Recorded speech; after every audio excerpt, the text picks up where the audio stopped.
भाभी, हमारे फ्रिज में सामान रखने क्यों चली आती हो आप? दीपा ने सुबह सवेरे फ्रिज खोला तो फ्रिज में थोड़ी सी दाल गिरी हुई थी, जिसे देखकर उसका मन उदास हो गया। फिर उसने सोचा कि लगता है रात को जेठानी जी ने दाल फ्रिज में रखी होगी और निकालते समय दाल गिर गई होगी। उसने एक कपड़ा उठाया और फ्रिज साफ करने लगी। फिर से उसके दिमाग में आया कि अगर दाल गिर गई थी तो वह साफ नहीं कर सकती थी क्या? यह भी कोई बात हुई भला? दूसरे के फ्रिज में एक तो अपना सामान रखो, ऊपर से गंदगी फैलाकर छोड़ दो। दीपा ये बुदबुदा ही रही थी कि तभी उसकी जेठानी वहां आ गई और कहने लगी, अरे दीपा, तुम्हारे फ्रिज में कल मैंने टमाटर रखे थे, 2 टमाटर दे दो भाई। और सुनो, तुम वह टमाटर यूज मत कर लेना, मैं मार्केट से बढ़िया बढ़िया टमाटर चटनी बनाने के लिए लेकर आई हूँ। दीपा चिढ़ते हुए बोली, मैं आपके टमाटर क्यों लूंगी दीदी, मैं तो खुद ही 2 किलो टमाटर लेकर आई हूँ। दीपा की जेठानी हंसते हुए बोली, अच्छा अच्छा, पहले पता होता तो मैं टमाटर नहीं लाती ना।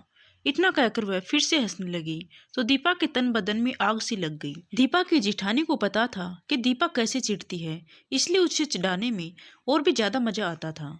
ऐसे ही एक दिन दीपा शाम को ऑफिस से थकी हारी घर पहुंची। उसका पति अनुज अभी तक ऑफिस से घर नहीं आया था। उसने सोचा कि चलो चलकर तब तक चाय बना लेती हूँ। उसने फ्रिज खोला तो वह यह देखकर हैरान रह गई कि उसके दूध का पतीला फ्रिज में था ही नहीं। उसने इधर उधर देखा तो दूध का पतीला फ्रिज के ऊपर रखा हुआ था। उसे बड़ी हैरानी हुई, फ्रिज में उसका पतीला रखने की जगह ही नहीं थी, क्योंकि फ्रिज में उसकी जेठानी ने अपना बड़ा सा कुकर और कढ़ाई रखी हुई थी। दीपा ने कुकर खोलकर देखा तो उसमें दाल थी और कढ़ाई में थोड़ी सी सब्जी थी। दीपा हैरान रह गई, क्योंकि सब्जी थोड़ी सी ही थी। उसने सोचा कि थोड़ी सी सब्जी है, इसको कटोरी में निकाल कर भी रखा जा सकता था, लेकिन अपना बर्तन घुसाने के लिए उसकी जेठानी ने दीपा के दूध का पतीला फ्रिज के ऊपर रख दिया था। खैर, दीपा ने जल्दी से दूध गर्म किया तो उसने राहत की सांस ली, क्योंकि दूध अभी तक फटा नहीं था। थोड़ी देर के बाद दीपा की जेठानी सब्जी और दाल लेने के लिए आई तो दीपा ने कहा, दीदी, आप फ्रिज में कढ़ाई और कुकर क्यों घुसा कर रख देती हैं? मेरे दूध का पतीला भी बाहर रखा हुआ था, अगर दूध फट जाता तो? दीपा की जेठानी मुंह बनाते हुए बोली, अरे दूध फटा तो नहीं ना, अगर मेरी दाल और सब्जी खट्टी हो जाती तो? दीपा अपनी जेठानी को समझाने की कोशिश करते हुए बोली, दीदी, आप किसी छोटे बर्तन में भी दाल और सब्जी निकाल कर रख सकती थी ना, क्योंकि फिर मेरे दूध के पतीले को भी बाहर निकालने की जरूरत नहीं पड़ती। उसकी जेठानी कहने लगी, मुझे काम सिखाने की जरूरत नहीं है, तुम तो दिन भर ऑफिस में रहती हो, घर के कामों से तो तुम्हें कोई मतलब होता नहीं है। मैं दिन भर बच्चों को संभालते संभालते कितना थक जाती हूँ। जब तुम्हारे खुद के बच्चे होंगे ना, तब तुम्हें समझ में आएगा, अभी तो तुम लोग फ्री हो। ऐसा कहकर वह कमर मटकाते हुए वहां से चली गई।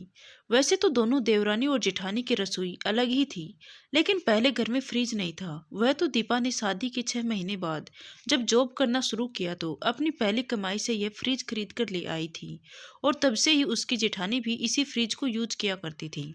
लेकिन फ्रिज को यूज करना तो अलग बात है, उसके फ्रिज में से फल और सब्जियां भी ढूंढ कर ले जाती थी। जब भी कोई फल या सब्जी महंगी होती थी तो वह बाजार से खरीदने की बजाय दीपा की फ्रिज से ही उठाकर ले जाती थी। जैसे कि कुछ दिनों पहले टमाटर महंगे हो गए थे तो दीपा बहुत कम टमाटर खरीद कर लाती थी और किसी खास सब्जी में ही डालती थी, तो उसकी जेठानी फ्रिज में से 2-4 टमाटर निकाल कर ले जाती थी और दीपा कुछ बोल भी नहीं पाती थी। कभी कभी तो उसकी जेठानी और सास फ्रिज में अपना इतना सारा सामान भर कर रख देती थी कि दीपा को अपना सामान रखने की जगह ही नहीं मिल पाती थी। तब वह खुद बैठकर फ्रिज को सेट करती थी ताकि उसका भी सामान रखने के लिए जगह बच जाए।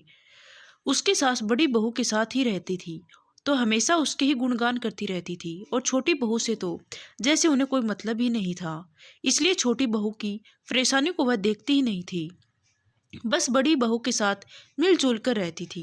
रात को जब अनुज घर आया तो दीपा ने उससे शिकायत करते हुए कहा, सुनो जी, देखो ना, दीदी ने फ्रिज की क्या हालत बनाकर रख दी है। मैं कुछ बोलती हूँ तो वह समझती ही नहीं है। मैंने मम्मी जी से भी 1-2 बार बात की, लेकिन वह भी दीदी को नहीं समझाती है। आखिर ऐसा कब तक चलेगा? ऐसा लग रहा है जैसे मैं फ्रिज नहीं कोई मुसीबत उठाकर ले आई हूँ। जब से ये फ्रिज घर में आया है तब से मुझे एक दिन भी सुकून नहीं मिला। मैं तो सोचती थी कि मैं ऑफिस जाती हूँ तो फल सब्जियाँ और दूध लाकर रख दूंगी ताकि सारी चीज़ें ताज़ी मिल जाएंगी और मुझे बार बार सब्जी मंडी नहीं जाना पड़ेगा। लेकिन यहाँ तो जब मैं सब्जियाँ लेकर आती हूँ तो सब्जी रखने के लिए मुझे बड़ी मुश्किल से जगह बनानी पड़ती है। अनुज कहने लगा, अच्छा तुम चिंता मत करो, मैं माँ से बात करूंगा तो वह भाभी को समझा देगी। अगले दिन सुबह सवेरे अनुज ने अपनी माँ से इस बारे में बात की तो वह कहने लगी, देख बेटा, वैसे तो तुम लोगों की रसोई अलग हो ही गई है। अब इतनी छोटी छोटी चीजों के लिए घर में कलह करोगे तो रिश्ता ही खराब होगा। फिर भी तुम कहते हो तो मैं एक बार बड़ी बहू को समझा दूंगी। इसके आगे वह और क्या बोलता, इसलिए वह खामोश हो गया और ऑफिस जाने के लिए तैयार होने लगा। लेकिन दीपा की जेठानी और सास की हरकतों में कोई भी बदलाव नहीं आया। पीछे से वह दोनों वही करती थी जो उनका मन करता था। ऐसे ही एक दिन दीपा दूध का पैकेट और कुछ सब्जियां खरीद कर ले आई। उसने जैसे फ्रिज खोला तो उसने देखा कि फ्रिज में बड़े बड़े बर्तन रखे हुए थे। उसने अपनी जेठानी को आवाज लगाते हुए कहा, दीदी, फ्रिज में इतने सारे बर्तन रखे हुए हैं, मैं अपनी सब्जियां और दूध का पैकेट कहाँ रखूं? तभी उसकी सास वहां पर आ गई और कहने लगी, तुम इतना चिल्ला क्यों रही हो? बड़ी बहू के सर में दर्द है, वह अभी अभी तो कमरे में आराम करने के लिए गई है। अरे सब्जियां एक दिन फ्रिज से बाहर रख दोगी तो खराब नहीं हो जाएंगी। दीपा सहज भाव से बोली, ठीक है मम्मी जी, मैं सब्जियां बाहर रख देती हूँ, लेकिन दूध का क्या करूँ? दूध तो मुझे फ्रिज में ही रखना पड़ेगा ना। लेकिन देखिए, यहाँ पर तो 2 पैकेट दूध रखने की भी जगह नहीं है। मम्मी जी, मैं अपने फ्रिज में 2 पैकेट दूध भी नहीं रख सकती हूँ क्या? आप खुद देखिए, फ्रिज में जरा सी भी जगह नहीं है। फ्रिज में कुकर और कढ़ाई घुसाकर कौन रखता है भला? जेठ जी इतना कमाते हैं तो खुद के पर्सनल यूज के लिए एक फ्रिज क्यों नहीं ले लेते हैं? उसकी सास गुस्से में कहने लगी, देखो बहू, तुम ना ज्यादा पटर पटर जुबान मत चलाओ। यह फ्रिज कोई तुम्हारी कमाई का नहीं है, मेरे बेटे की कमाई का है। उसी वक्त अनुज बीच में आ गया और कहने लगा, माँ, अगर कमाई की बात हो रही है तो मैं आपको बता दूं कि यह फ्रिज मेरी कमाई का नहीं है, बल्कि दीपा ने अपनी कमाई से यह फ्रिज खरीदा था।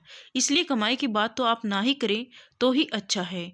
और अगर आप लोगों को फ्रिज यूज ही करना था तो किसी छोटे बर्तन में भी खाना निकाल कर रख सकते थे ना। इतने बड़े बड़े बर्तन फ्रिज में घुसाने की क्या जरूरत है? दीपा ने अपने लिए यह फ्रिज खरीदा था, लेकिन वह तो उसमें 2 पैकेट दूध भी नहीं रख पा रही है, तो फिर फ्रिज खरीदने का फायदा ही क्या हुआ? अनुज की माँ गुस्से में कहने लगी, अच्छा, अब तू भी बीबी का पक्ष लेकर बोलने लगा। तेरे से तो यह उम्मीद बिल्कुल भी नहीं थी बेटा।